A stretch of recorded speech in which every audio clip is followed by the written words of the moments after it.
فاكر اخر بربق هنا مش فاكر فين. ايه ده؟ قول لي يا عصام، الفرق بين الاهلي والزمالك غير الفرق اللي كل الناس عارفاه. طب وايه لازمتها الدخله دي يا رفاعي؟ وانا هجيب دخله برضه يا روح امك؟ انا جايب دخل وهيشهد عليها ابوك يا محمد يا نمر. ابنك بيحفل عليا.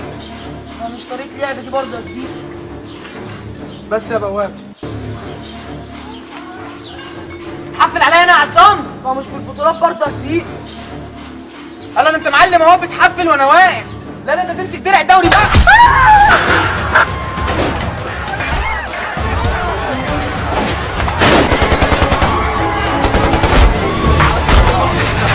يا نهار ابيض، ده زمان القمر.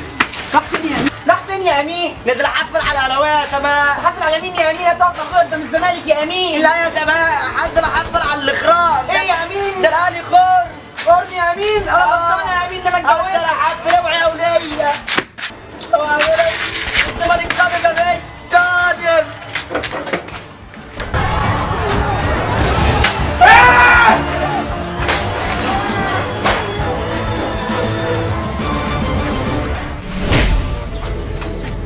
تعالى يا محمد يا نمر اتفرج على ابنك اهو اهو.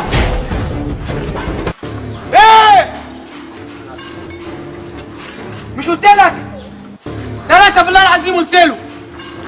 كل لما الدوري ينسى ان انا بحط عليهم تجبروني ارجع افكركم تاني. مش قلت لك؟ مش قلت لك اللي بيلبس ابيض اخرته سودا؟ ما سمعتش الكلام.